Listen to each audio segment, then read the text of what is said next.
JBNN will keep you informed. I'm Michelle Jones. Hi guys. Before we get into the news, please remember to like, subscribe, leave a comment, and share the news with someone today. Now on to the news. St. Catherine man on gun charges remanded. A St. Catherine man who was held with an illegal gun during a police operation in Marchpen, Spanish Town, was on Friday remanded in the parish court. Damien MacDonald, 28, is answering charges of possession of a prohibited weapon and unauthorized possession of ammunition. The case was transferred to the gun court for mention on June 14.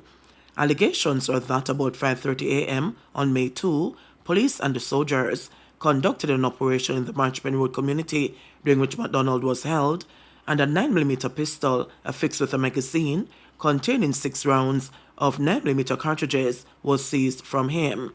It was taken into custody on suspicion of possession of a prohibited weapon and unauthorized possession of ammunition. It was subsequently charged following a question and answer session. Illegal guns seized in Portland, man arrested. The Port Antonio police this morning seized a Smith & Wesson pistol and a magazine containing 7 9mm cartridges during a stop-and-search operation in Rafters Rest, Port Antonio, Portland.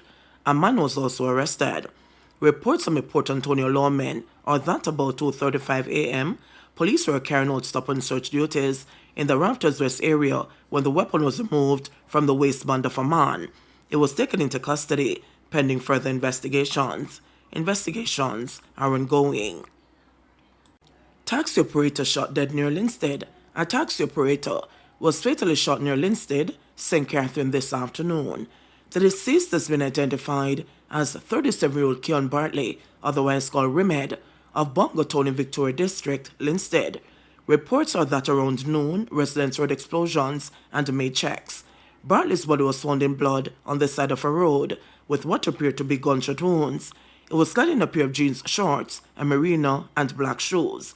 The police were called to the scene, which was processed, and the body removed to the morgue. No motive has been established for Bartley's death. Man who set fire to St. Catherine Courthouse sentenced.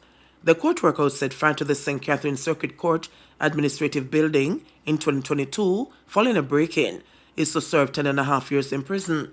Romaro Keith Gopal pleaded guilty to arson, office breaking, and larceny. Prior to handing down the sentence, presiding judge Justice Bertram Morrison told him that he should have known better. Noting that the sentence must discourage like-minded individuals, Justice Morrison pointed out that Gopal's action crippled the system and deprived the public who seek justice. It was given 10.5 years for arson and 4.5 years for office breaking and larceny. The sentences are to run concurrently. During the sentencing hearing, his attorney Esther Reed told the court that her client acted under duress and out of fear for his life and that of his family. She told the court that it was put up to the act by 2 gang members to steal from the court's office. Reed pointed out that Gopal did not waste the court's time by admitting that he committed the offenses. On July 24, 2022, fire was observed coming from the court offices in Emancipation Square, Spanish Town, St. Catherine. The fire brigade was summoned, and upon arrival, it was observed that the civil litigation office was set ablaze. Police were later called to the scene, and an investigation revealed that the office was broken into and a safe with money forced open and the cash stolen. The police said evidence suggests that the culprits set the place ablaze to cover the crime.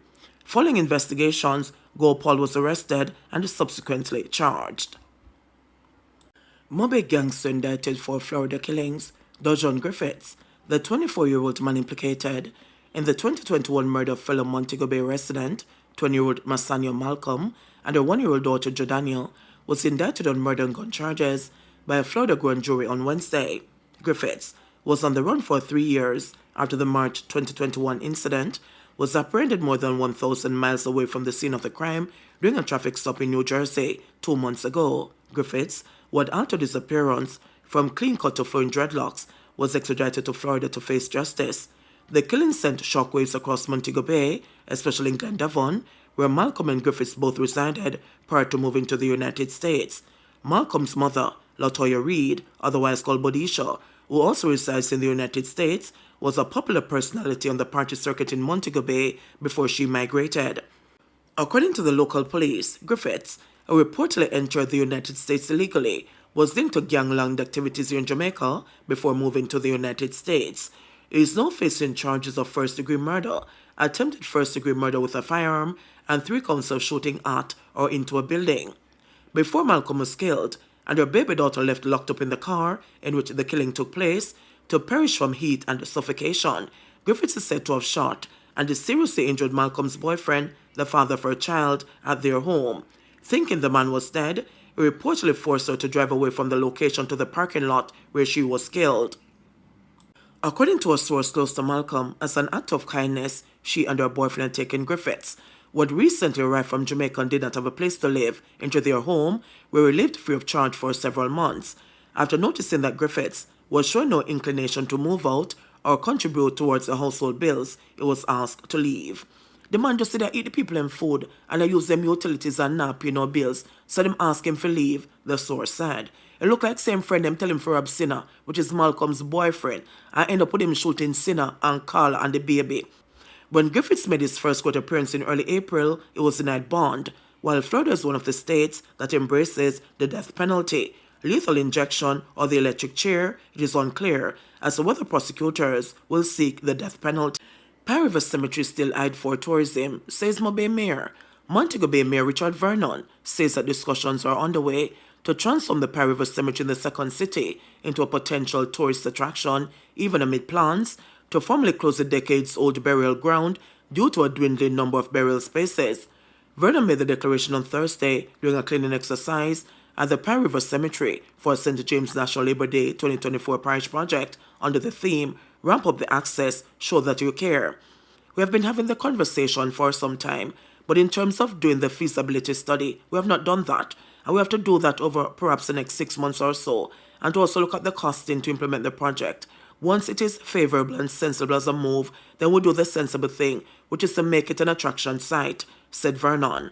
We're exploring the idea, but to do that, we have to put in certain infrastructure. For example, a proper roadway. We have to create a point of focus within the cemetery, perhaps something that will tell the history of the cemetery, as it has a rich history, and also to highlight the persons who are laid to rest here, Vernon added.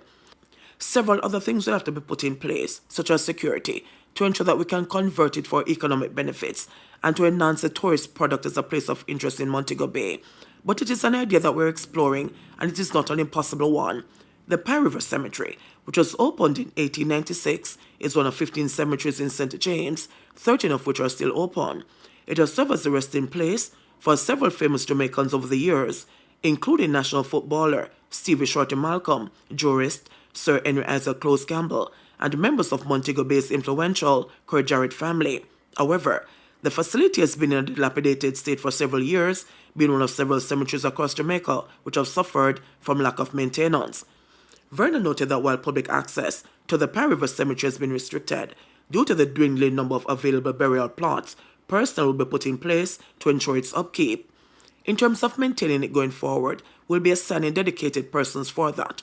We're working on it to be gazetted, and then we'll have the official closing of the cemetery. But nonetheless, we have to facilitate persons who have secured their spot many years ago, as there are some sections of the cemetery that families paid for, and there are also sections that we designated for pauper burial, said Vernon.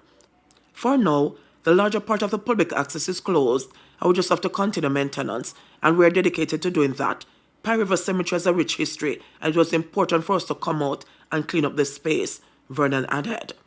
JBN, we keep you informed. Please remember to subscribe, like, share, leave us a comment, and click the notification bell to receive our daily news items.